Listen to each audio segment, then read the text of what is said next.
The Uncontrollables. Outrageous? Sometimes. Thoughtful? Maybe. Offensive? Probably. Fabulous? Always.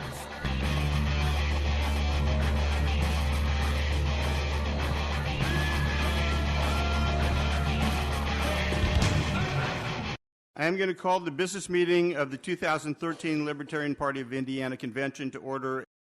This week on The Uncontrollables, me and Josh Featherstone, my co-host, covered the 2013 Libertarian Party of Indiana's state convention. This was being held in Columbus, Indiana, over this past weekend, the 19th to the 21st. And it's basically the convention where we elect our party officials. We elect candidates to run for office. There weren't any candidates this year. It's an off year.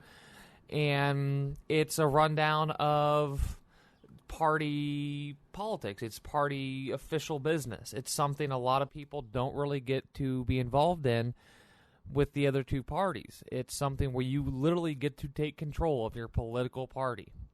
Especially, at the state level anyways. Going to national was a completely different story. So there's that, and that's kind of the biggest thing I wanted to do at the convention is capture, for the first time really ever, is capture the people, the thoughts, the feelings, who's there, who these people are, things like that. And I think you guys are going to enjoy listening, especially all LPIN members that maybe didn't go, Libertarians. You get to meet us. You get to see who we are, what we've been doing, what we do. And just some of the people I talk to are some of the hardest working people just ever. They're not getting paid for this. No one really in the Libertarian Party of Indiana gets paid. There's a couple paid positions now versus there's only one, but that was, that's set in our bylaws and everything else, and it's just interesting. Just take a listen to this. Get it it's a teaser a little bit. It's not really going to get into the nitty-gritty. I can only do so much with cutting audio around with 1 hour. I was going to do 2 hours, and I decided not to because it'd just be easiest to host all this in one place and kind of put it all together. It's 168 minutes of interviews. I got a total probably about 10 hours worth of audio out of this thing. So there's only so much I could have crammed down in 2 hours, and I think it'd be best for everybody, including the LPIN, for their use of any of my audio. Hopefully they pay me for to come back and grab it, and then they can share it from there, and it's one easy source. And plus, this 1 hour episode hopefully will tease people into wanting to listen to all of the audio and all of everything else that I've put together. So first up is a slight little introduction from Sam Goldstein, who is the current chair. And then we go and, some places, as he's going to say, open with a pledge or a prayer. We're going to try something new this year with one of our newer employees, Lauren Rumpler, and she's going to read us a poem of hers. And, at some point in time later, you can tell me what you think of it. As I've said the past 3 years, most organizations have a tradition of some kind that they open their meetings with a Pledge of Allegiance, which I don't think would go over very well here, with a prayer, which might not go over very well here. So in the past, I've asked various people to read from the Declaration of Independence, from the Libertarian Party of Indiana's Statement of Principles. And today we have a newcomer to the Libertarian Party of Indiana, who is our communications specialist, Lauren Rumpler, who is going to read a poem that she wrote. I made sure it was not an epic poem when she sent it to me for review. And I'd like to ask Lauren just to come up and do our opening ceremony for us. A poem by Lauren Rumpler. We all gather to fight for liberty, for others, ourselves, and our family. Those freedoms are met with much duress, but a libertarian can handle the stress. These are some hurdles we jumped this year. Our time is drawing ever near. When people see we're on their side, until then, it's a wild ride. Obama renewed the Patriot Act. Our privacy rights are under attack. Safety is offered in freedom's place. This is how we set the pace. Sequestration has frozen our budget, but at least right now, Obama can't fudge it. But he'll fire shots at our right to bear arms. We say this will cause us more harm. It won't be long, we're almost there. The day when Obamacare will make it all fair. Gay marriage rights hope to be regained. Let's hope our objections will be sustained. Obama won't promise not to drop those drones on innocent American homes. All this and more, with a $16 trillion debt, libertarian time is coming yet. Have the State of the State from Sam Goldstein, who was currently chair at the time of the convention. And it's basically a nice little rundown of what's been going on with the party, how things have been going, things like that. And I've cut it up a little bit, and there's some bits towards the end that I'll cover after the clip plays. But just go ahead and take a listen to this. And this is Sam Goldstein, who is currently the chair of the LPI, the Libertarian Party of Indiana, and he's going to basically give you his State of the State. Good afternoon. I want to thank everyone for taking the time from your busy lives to attend this 2003 convention of the Libertarian Party of Indiana. I know that each of you are here because of your concerns about the future of our state and our country, because you see the unending growth in government at all levels and the resulting erosion of your rights and the depletion of your finances. You are here because you see the Libertarian Party as the only political entity standing against the old parties.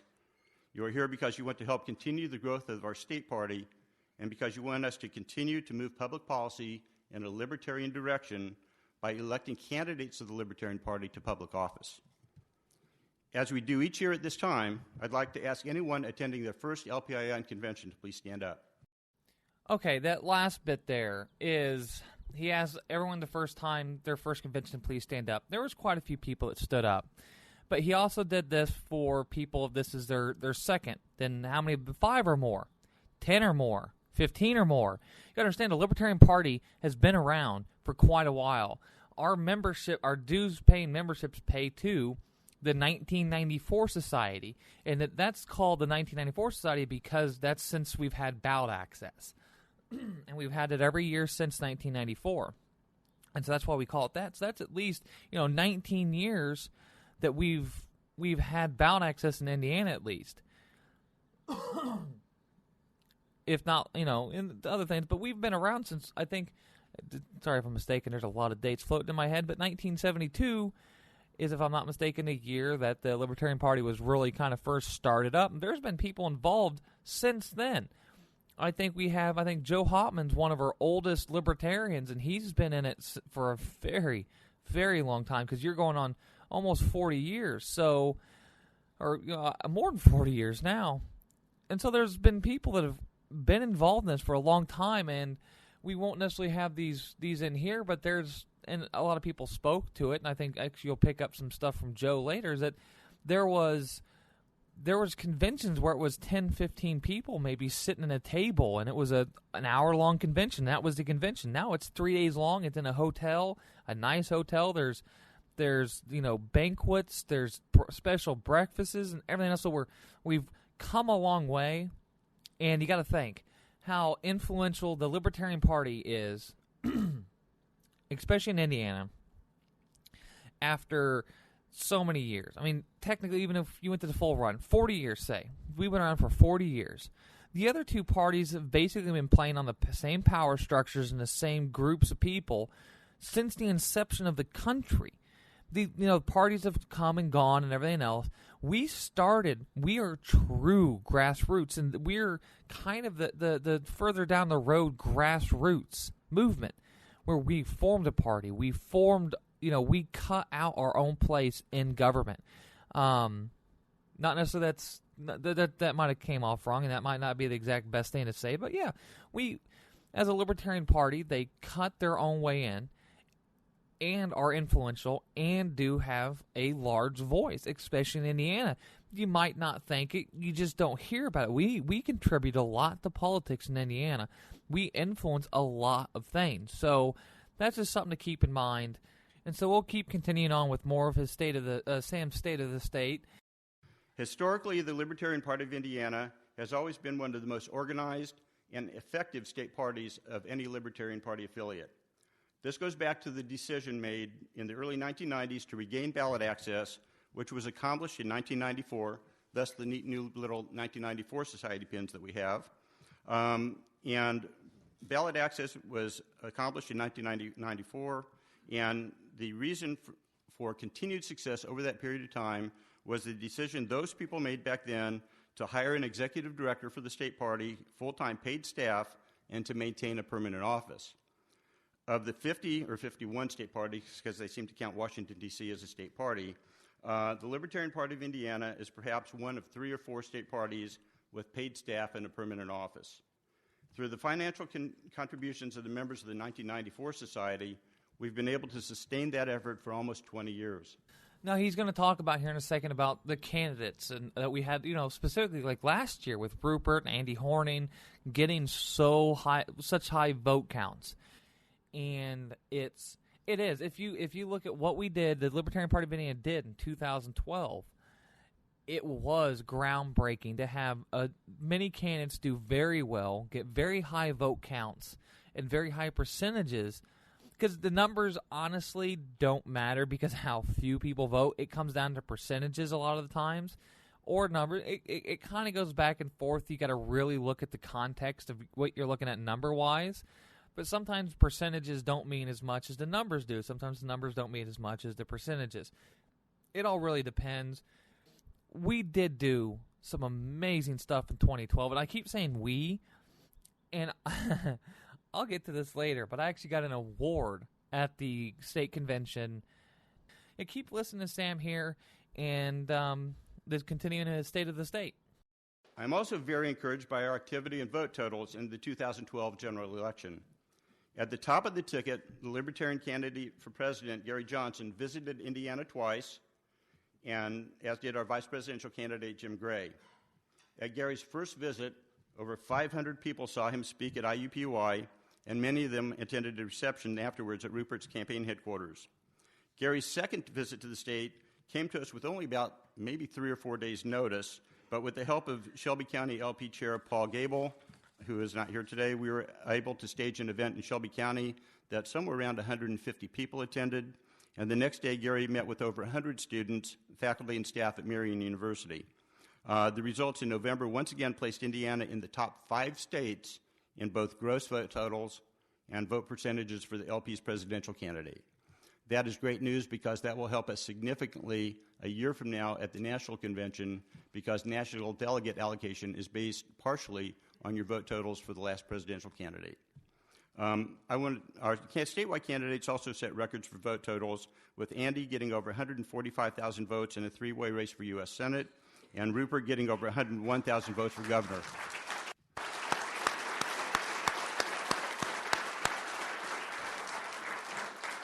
I want to thank both gentlemen for their strong efforts on behalf of the Libertarian Party last year, and especially Rupert.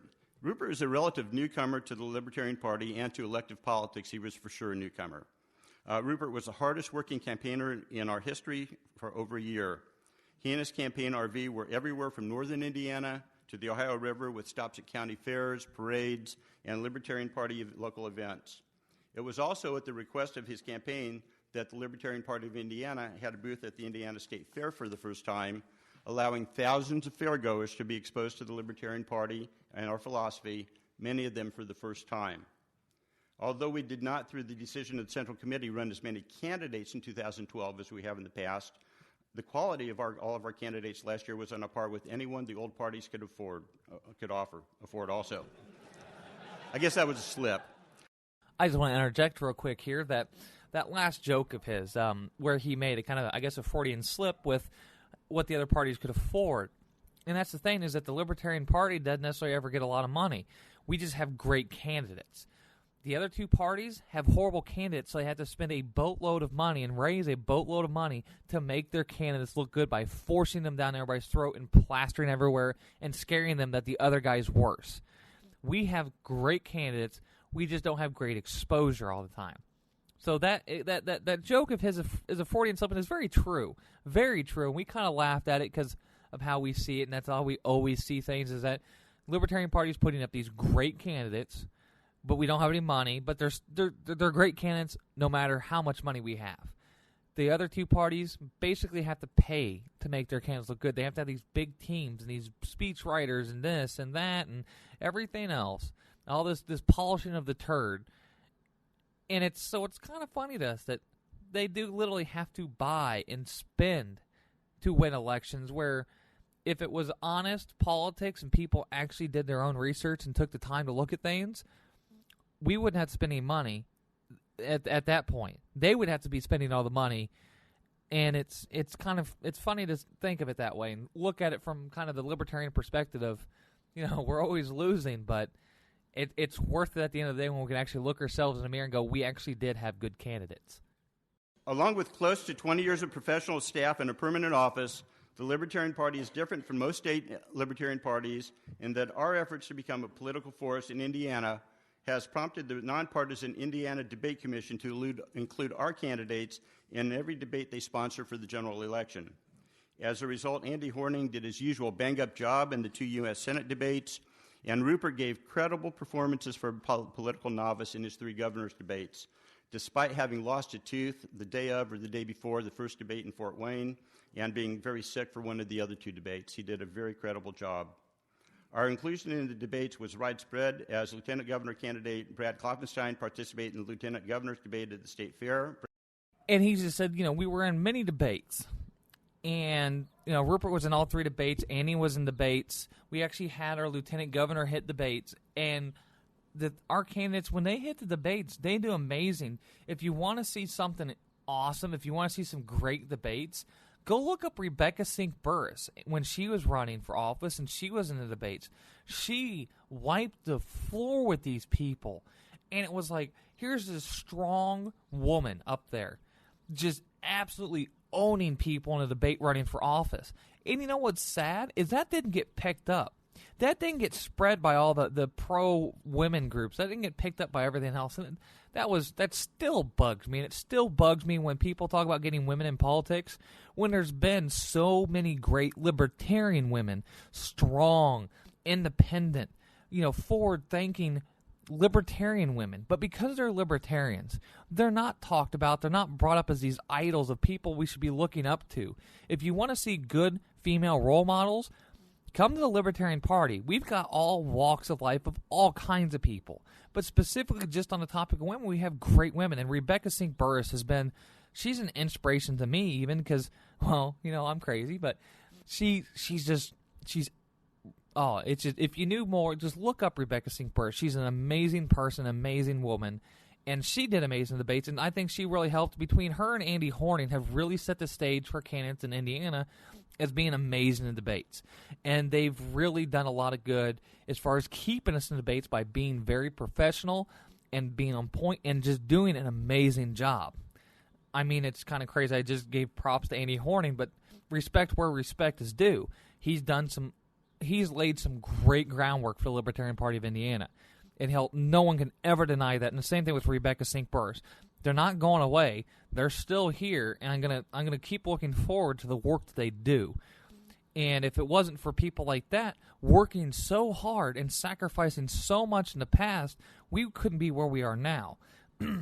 So we couldn't have had Rupert in the debates like we had, where he had so many outside problems. He was sick, or he lost his tooth, like they were saying, which was just hilarious. For all those that know it. But, he got up there and he really opened a lot of people's eyes. And people were saying, I wish more people would watch these debates, but it's kind of one of those things where it's Indiana and it's more local politics, so who cares? But he got up there and people would say he was the only one that said anything of value. Mike Pence was up there talking about his little roadmap and never really said anything and was very awkward and hard to listen to. And then John Gregg was up there talking about how awesome Democrats are and how bad the Republicans are and basically attacked Mike Pence. And they both kind of brushed off Rupert, but Rupert would come out and he would speak to the people. He would say things.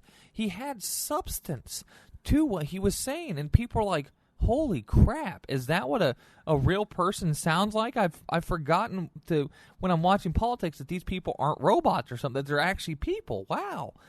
And the same thing with, when our lieutenant governor candidate Brad Kloppenstein. I probably just messed up his last name, but we just called him Klopp, so I haven't really ever pronounced his last name correctly. But he did an amazing job at his debates, and his knowledge of the subject matter they were presenting to him at the state fair was...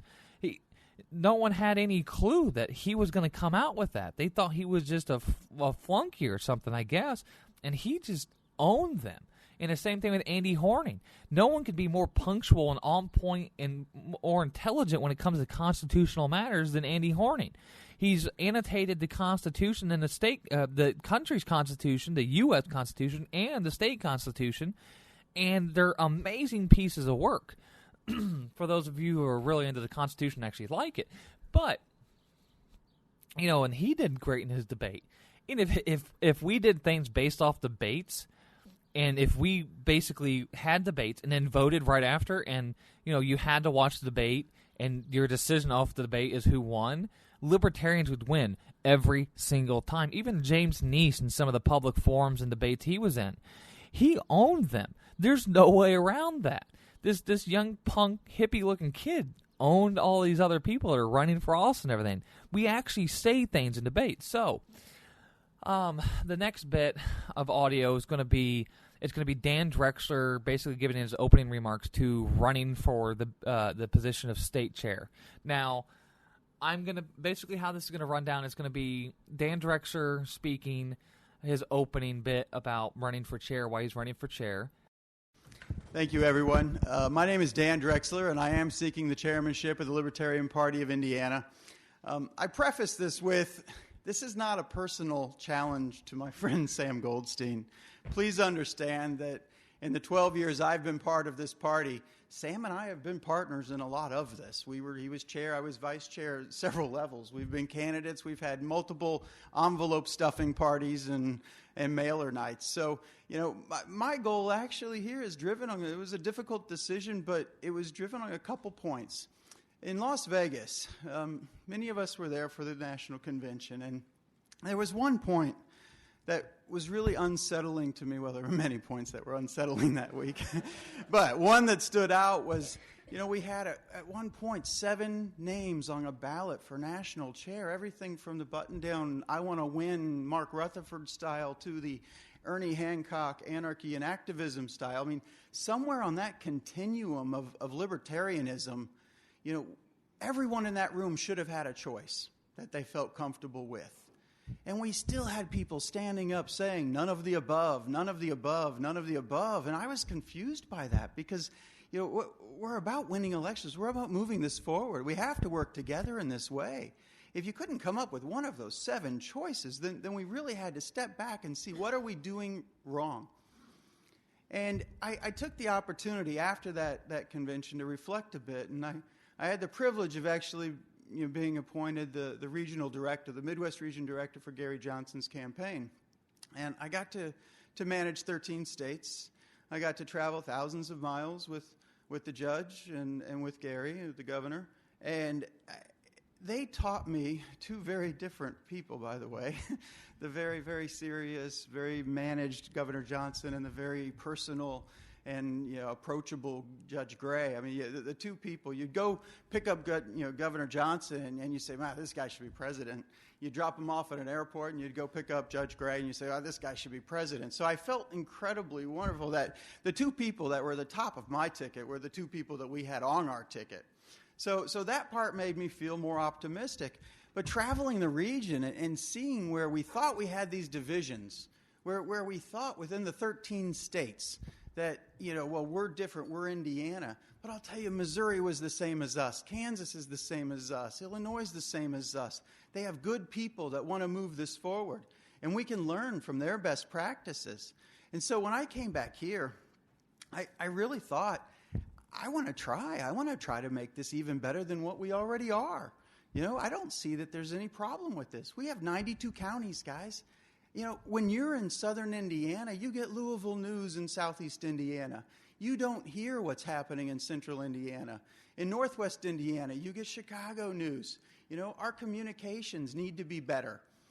Our affiliate communications can improve. We need to do a better job of reaching out to our membership and letting them know what's happening in the party. support for those affiliates, helping them get the tools on the ground.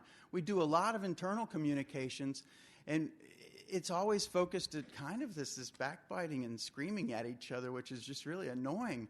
We have to be able to bridge that and understand that there's a continuum of libertarian principles and thought that we can all associate with and build together. There shouldn't be the divisions that we've seen. And I think that with strong leadership, we can actually bridge that. I think the ultimate goal for me is winning elections. And to do that, we need some tools.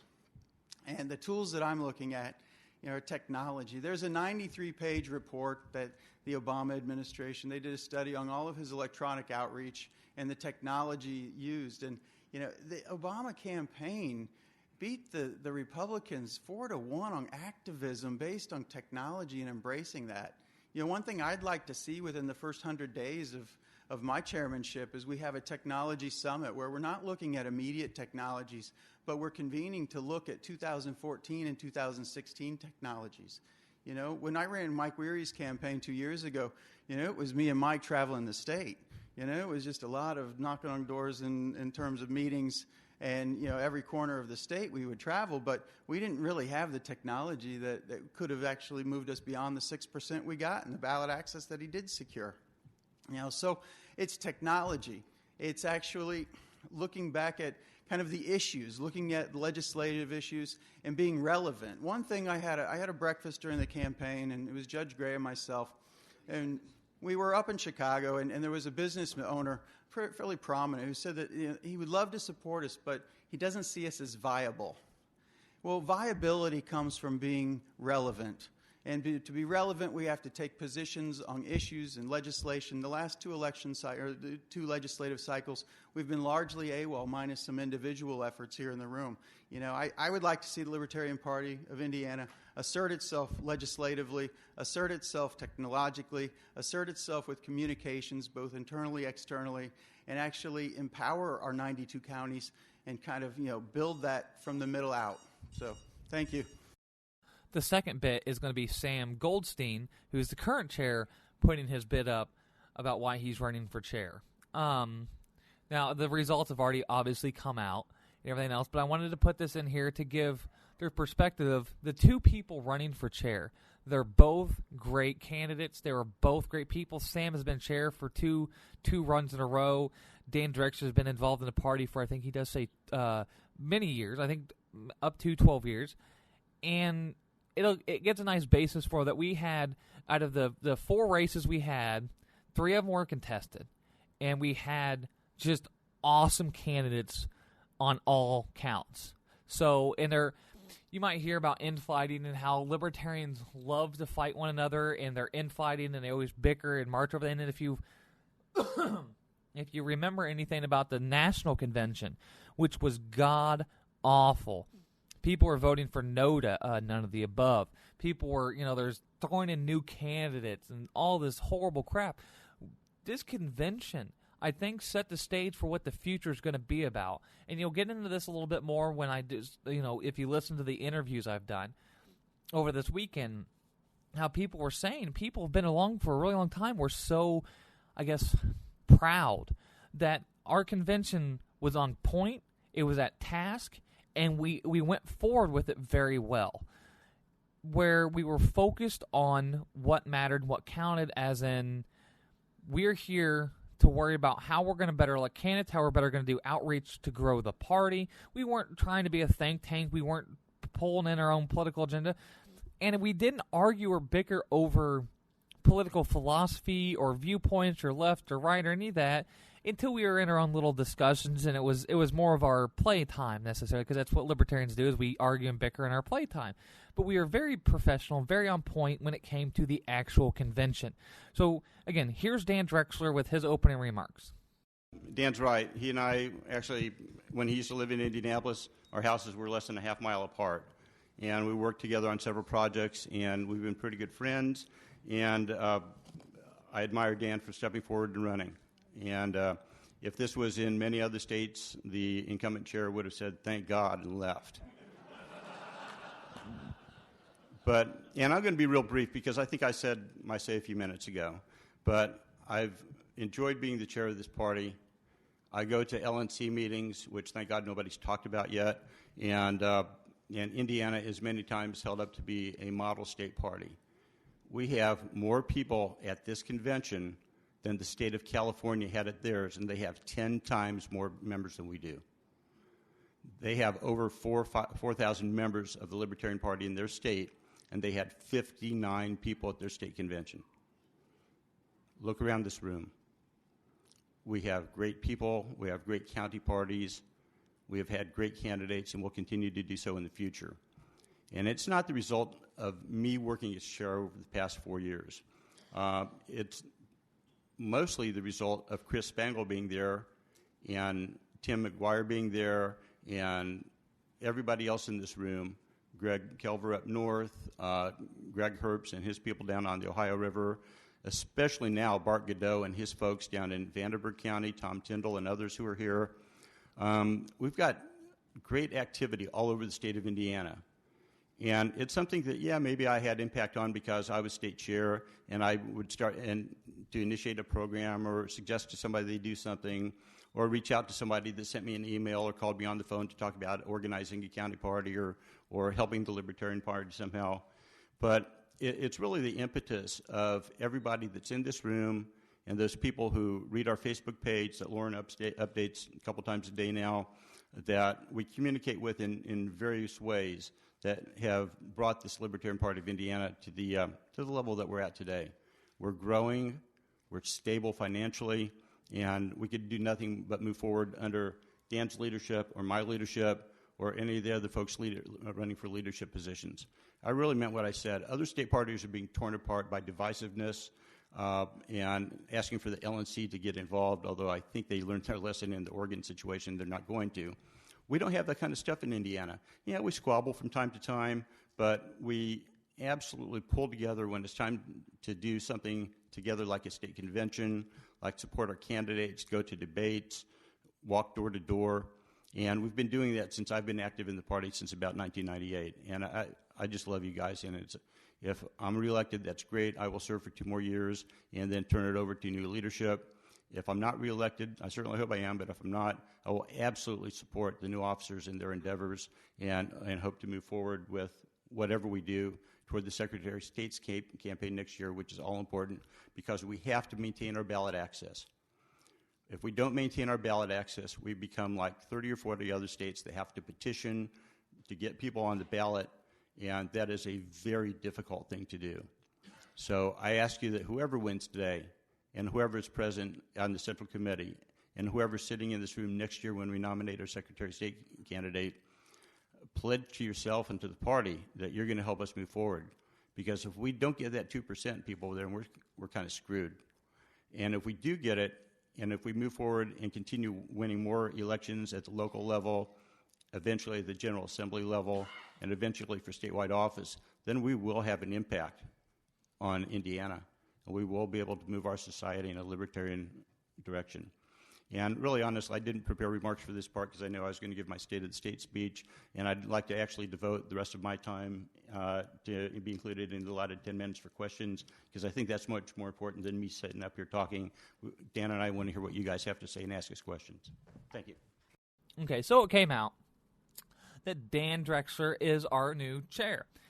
And that's obviously, I'm going to come out and say, that's who I was supporting. And like I said, both candidates were amazing, but sometimes things need to be changed up. And that's what we really did with this convention. And it's not like there's a big surprise or anything. So, we got a new vice chair, we got a new chair, we got a new treasurer. And these people are amazing people.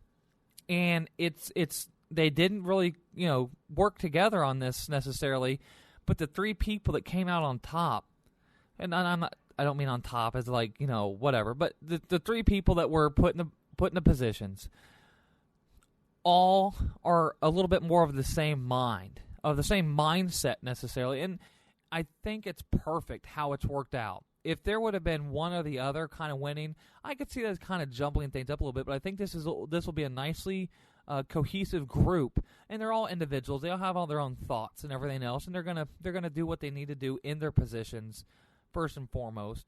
But I think they'll work together very well, And I think the overall feeling from the convention is that everyone is very, very excited for the future on this, that we have a lot to look forward to, and that's nothing against how much work everyone has done in the past, everything else. Don't take it that way. It's the positivity of looking forward, not necessarily dwelling on the past, but we do keep, as libertarians, we keep our past in check, and we remember it. We remember our mistakes, our the battles we've had, the ones we've won, the ones we've lost, and we look very fondly on our past. But we want to look more forward to how well we're going to do in the future. And I think that's one of the main points here, is that with this new leadership elected, it will be very interesting and hopefully very positive moving forward. Our next candidate for Secretary of State will be Sam Goldstein.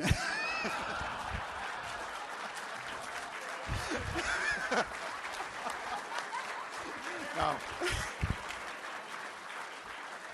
I think Sue would have my back on that one. So, thank you, everybody.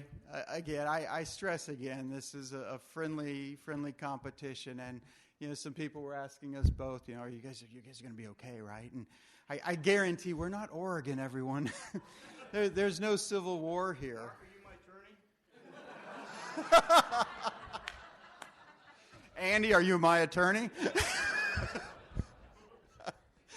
Would Mark and Andy please come to the podium? They're counting their deposit checks.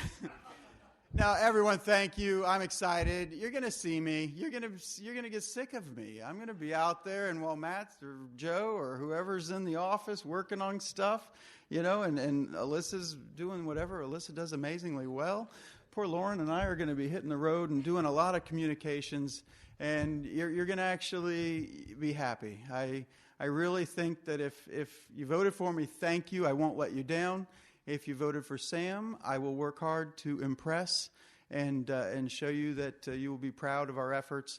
And hopefully at the next convention, we'll be double this. So we're going to grow membership. We're going to grow affiliates. We're going to organize, communicate, and it's going to be a fun ride for the next 2 years. Thank you so much, everyone. And now, just basically following what I did earlier, here is the opening remarks for Matt Whitliff, who is running for vice chair. He's been very involved in the party, and you'll, like I said, check out the interviews I post later, because he was one of the interviews I interviewed. I never got around to Sam. He was very busy, and I'm sure he was very tired, and he left before I had the chance to get a hold of him. I'm sorry about that. I would love, I'm going to say this here, hopefully he hears it, and I'll end up calling him anyways. I'd love to have Sam on and talk about an overview of the last 4 years and what his thoughts are on going forward. So I'd love to be able to sit down with Sam Goldstein. So everybody tell him, Sam Goldstein, that I want to have him on the show at some point. So here's Matt Whitliff. Thank you, Sam, and thank you, Jeremiah, for the nomination. I'm Matt Whitliff, and I'm running to be your vice chair, and I hope that you will support me in that endeavor. I want to be vice chair because I think that I bring the organizational skills, the talent, and the leadership to help bring our party from the great position it's already in to a whole new level of growth. You saw my presentation this morning on the database. That is a very important part of what we need to continue to do, but it doesn't end there. If you open up your convention booklet on the first page, you see an ad that describes a little bit of the types of things that I'm talking about wanting to do as vice chair. First, a little bit of background about me. I'm a resident of Indianapolis. I came to the party in 2009, and since then I've been very active. I've held multiple roles in Marion County, including communications director, served on our at-large board, and then served as chair of Marion County for 2 years. For the last year, I've been our state central committee representative in District 7. I've worked on several campaigns, including the early stages of the Mike Weary campaign, and then later on advising Rebecca on her run for the United States Senate, helped coordinate the Ed Coleman campaign. And I'm currently serving as just recently elected to the Libertarian National Committee on Bylaws and Rules. In my business experience, my personal life, I work at RCI. It's the world's largest timeshare exchange company. I've been there for 12 and a half years. I've held various roles and responsibilities there, including running our analytics team, later on running our inventory management and pricing team, and then I currently serve as the Vice President of Product Development, where I oversee a lot of our strategy and help find new revenue opportunities through various strategic alliances and other new product ideas. So I have been tapped within the organization to help develop our strategy at RCI. I've served in operations roles, data, geeky technology types of roles, as well as very creative and sales, businessy type of roles. So when we look at what we can move forward with this party, I think we're at a very exciting moment. We've been a great, state affiliate across the country here for better part of a decade since we've had ballot access in 1994. But it's time that we position ourselves for another decade or two or more of growth by embracing, the types of technology and processes that will help propel us into the future. We need to modernize ourselves and kind of grow up into the type and size of an organization that we actually already are. There was talk during the chair's race about the hundreds of thousands of votes that we have out there and how do we find those votes. We have access to voter lists, and if we marshal our resources in the right way and put the right efforts in place and using modern tools of data mining and analytics, we can find those people, right? We can at least identify them so that we can then begin taking the steps to move forward and make phone calls and go door to door and send targeted mailers and all the things that we need to do to go out and try to find those people. Meanwhile, we also need to reach out to other organizations that are like-minded, maybe not across every single idea that we have, but at least in certain areas, and find coalitions that we can bring together to continue to bring activists in, whether it's the right spectrum of libertarianism or the left spectrum of libertarianism, or even areas where there's an organization that we just share common causes with. From a internal communications perspective and an external communications perspective, Dan and Sam both talked a lot about that, and I couldn't agree more that we need to do more. But one of the things that I think we really need to concentrate on is creating a better culture of thanking our membership and cultivating the relationships that we have with our donors and with our members so that we don't forget when they stop donating. We ask them to continue to donate. We thank them for donating and stay on top of things and just create that culture from the top all the way down. And finally, that leads to just an overall collaborative culture. We are in a place where things aren't terribly divisive, but there's always ways to bring people together.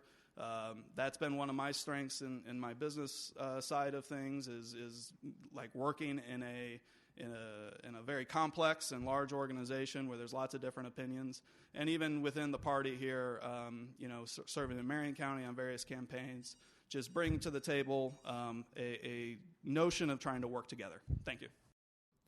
And again, like I said, same thing, both candidates. Here's Joe Hotman. And if you never get the chance to meet anybody else in the world, you have to meet Joe. He is in a teaching role, but he was a teacher, and he's been around for quite a while. And it's funny, you go to this event, and I'll bring this up here in a little bit on my closing remarks, but he's an old white dude, okay? And there's a lot of old white dudes there. But you will never in your life see a more diverse and accepting group of people on the face of the planet. These people are very smart, and I get maybe accepting, more open, more worldly people. And talking to Joe has been a great time for me. I love talking to this guy. He's kind of long-winded sometimes, and I'm not always, and I feel bad because sometimes it looks like I'm not really interested in anything else, and it's just that I get myself in these horrible positions where I'm doing something and I can't, spend time talking to him, but I do anyway. So I'm constantly struggling with, I want to keep listening to Joe, but I have stuff to do, but I kind of keep listening to Joe. So this isn't necessarily his best speech in the world, and this doesn't really fully encompass who he is, but it's still very good. And like I said, definitely check out Joe Hotman, add him on Facebook, follow him. He's a very, very smart person. And I hope he keeps working for the Libertarian Party of Indiana, because he did not win this race. And I hope he continues to do things, and I'd love to have, the party give him, make him like an official speaker or something where he goes around and talks to county parties and he talks to people, because the way he brings things and delivers things is just amazing. So here's Joe Hopman's opening remarks for running for vice chair. Good afternoon. Those of you at your first convention may not know me. As was said earlier, I've been around since 1980 in the party. I've served as state chair twice. I've served on the national committee. I will go on my fourth time on the national platform committee. Folks, you have no idea how far we have come, okay? And I want to thank all of you for that. Muhammad Ali has an interesting quote. He says, "A man who has the same beliefs and attitudes at the age of 20 that he does at the age of 50 has wasted 30 years of his life." I don't want to think that we've wasted 30 years. We have done wonderful things. I believe, regardless of who wins these next two races, the party will grow, and it will grow substantially. But as vice chair, I want to go around and spread another message, and that is growing the party is not the same as winning elections. They are two different things. Growing the party will increase our share of resources. Okay, I do not believe we might double our membership. We might double our vote totals. Folks, that's still losing. If we get every libertarian in the state identified and voting for us, we will lose. One thing I learned working on the Rupert campaign is most people are not intellectual libertarians. I could also have told you that from teaching class for 20 years. Okay? Not everyone thinks like us. If you believe in the bell curve, look around you. Okay? Do you really think both sides are represented in this room? Okay? Remember George Carlin's famous quote, "Think how stupid the average man is. Now realize half the population's dumber." Okay? That is not meant to attack them. It is simply a reality. I believe most Americans are what are called organic libertarians. They want to be left alone, and they want other people to leave them alone. And the way you attract their votes is not saying, "You don't like X. Great. Let's get rid of X, Y, Z, Z plus, Z plus plus." Okay? We have to meet them where they're at. Okay? We have to recruit our intellectual libertarians. We are the core of the party. But if we want to win, and I don't have to tell you how important it is to win. Okay, folks, we may not only losing the race, we are losing the country. And the reality is, for some of you who are poker players, there's a game called Dealer's Choice. And if you don't get the deal, you don't get to set the rules. In the Libertarian Party, and I'm not blaming the leadership. Hell, for half the time, I was the leadership. The Libertarian Party is like a poker player who doesn't believe in wild cards as a matter of principle. And just because the dealer has made 2s and 3s wild cards, by God, we don't believe in them. And we're not going to play that way. Folks, we have to start winning. And by winning, we have to meet the voters where they are and deal with their issues. And most of all, and this will be the hardest part, we have to convince them that we care about them and not us.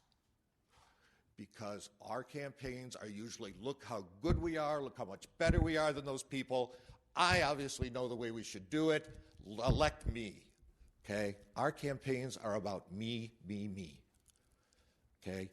Our campaigns shouldn't be vote Libertarian because you believe in me.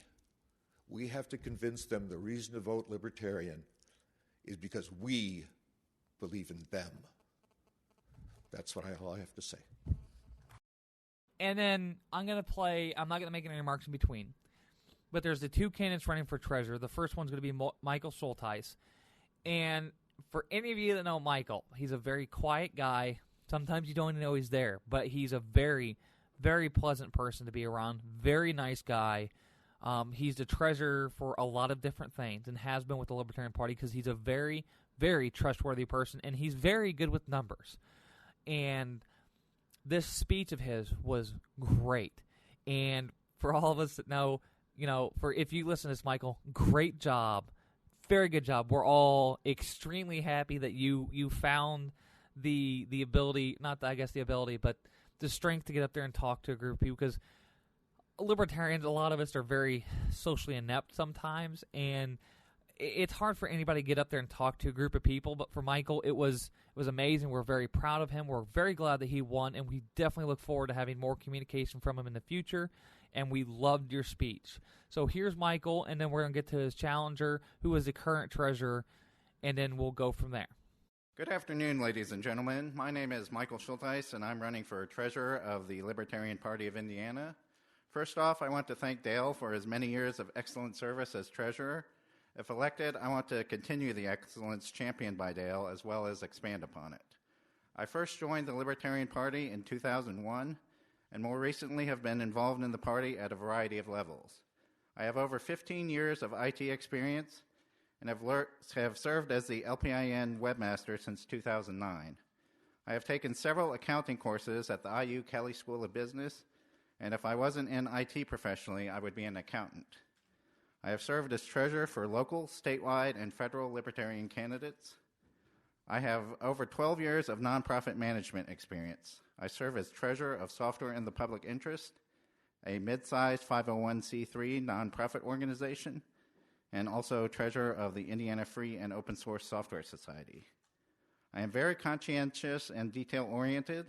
In addition to timely filing campaign finance reports with the necessary state and federal agencies, I plan on increasing the transparency of the LPIN finances so the Central Committee, our members, and our donors can have a better picture of the state of our Treasury.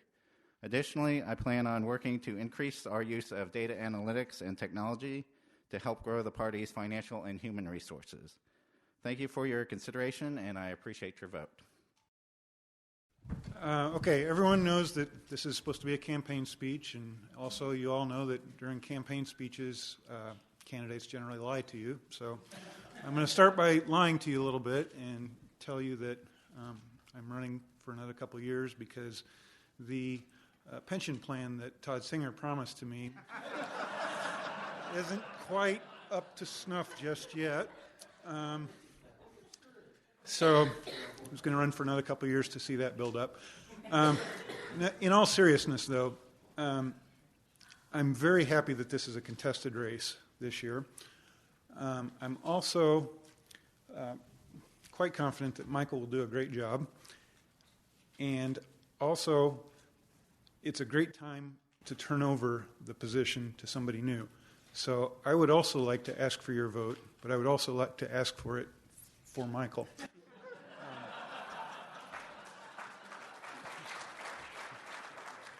If you choose to elect me, I will do as good of a job as I've done for the last 6 years, and I was very willing to do this for another 2 years.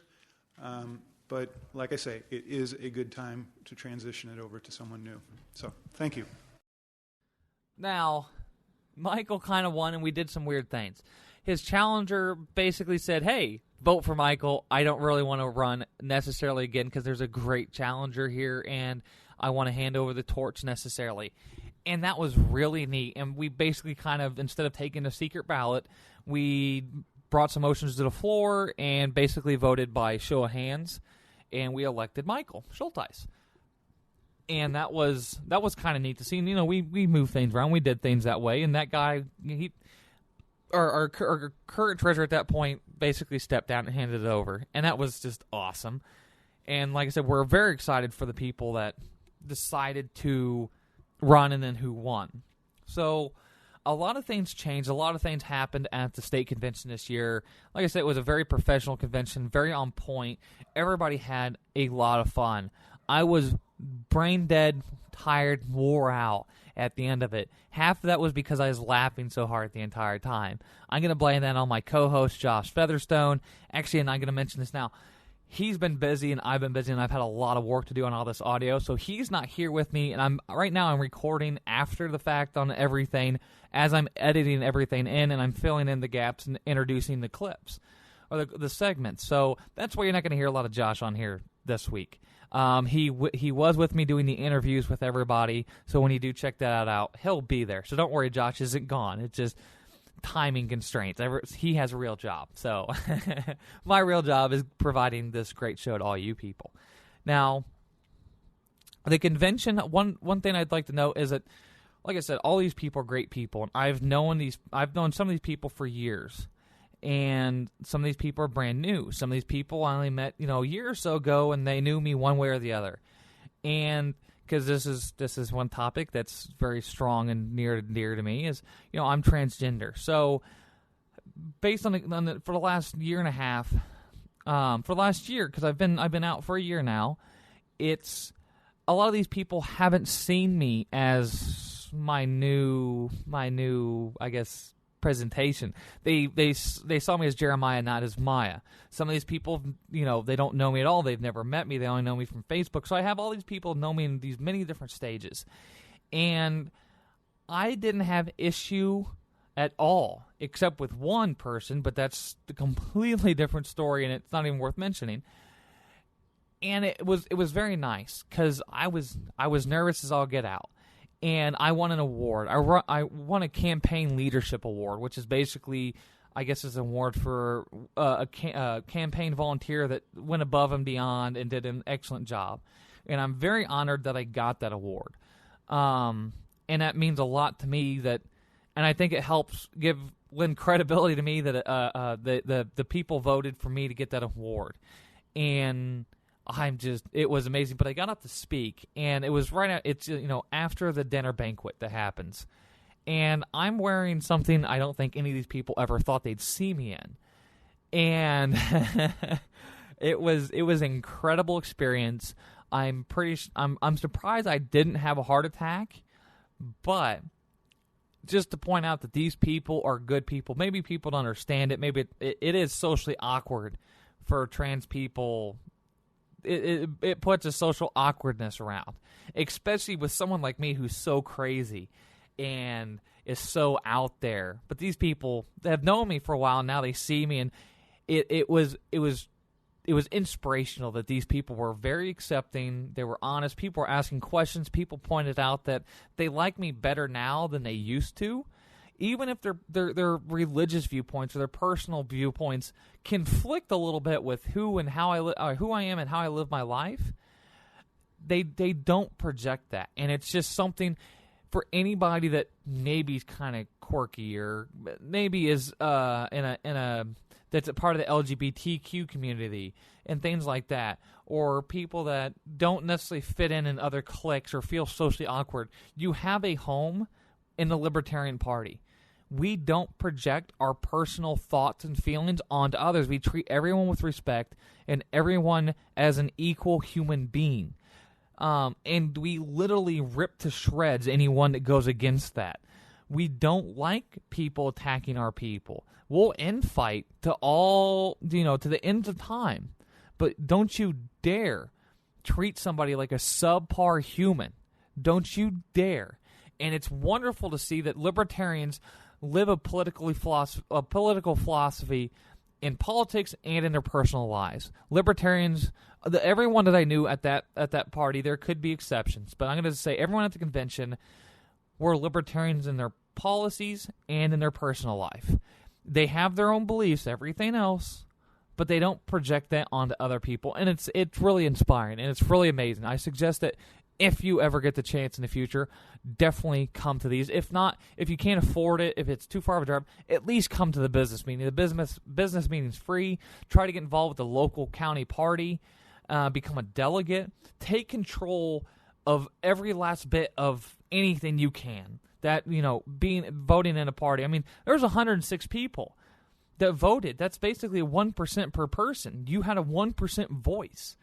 And that's kind of incredible. That's kind of neat, and it's empowering to feel like you can actually control something. Now, what we do with that's a completely different story, and how much power, I don't want to say power, but how much control of our own lives we get from that is up to us. So definitely get involved. Go to the website, lpin.org. Definitely check that out. We're on the Libertarian Party of Indiana is on Facebook. Check out the national Facebook and the national website. This is going to be, hopefully, this is all going to be up. All the extra audio, everything's going to be on the Uncontrollables.com. You can get there by typing in the Uncontrollables.com, or for a shorter path, creatingmaya.com, and click on the Uncontrollables tab. I'm going to have all the pictures up on Facebook first, and I'll probably add them onto the website later, just so I can get the audio up quicker. And because we took a lot of pictures, some of them are going to look better than others. My photographer wasn't the best in the world, but I love her anyways. So yeah, this has been episode 8. I want to say episode 8. Is that right? I think it is. Episode 7. I think. No, episode 8 of the Uncontrollables, where I covered the 2013 Libertarian Party of Indiana's convention. Let's see here. But yeah, check me out on Facebook. Check me out on Twitter. It's Maya Axton everywhere. MIAHAKSTON. Check me out everywhere, definitely. I have YouTube. I have website, creatingmaya.com, theuncontrollables.com. Go to these places. Follow Josh Featherstone on Facebook and on Twitter. Check us all out. There's a lot of us out there, and Libertarians are very active, and they're very open to talking to people in a very nice way. So check us all out. You can also get on everywhere and check out everything. So listen to the audio, share this show. This was hosted on Indiana Talks. Go to indianatalks.com, listen to us there. Check out Gary Snyder's show on Facebook and the Indiana Talks page on Facebook. Give us likes. And thanks for listening.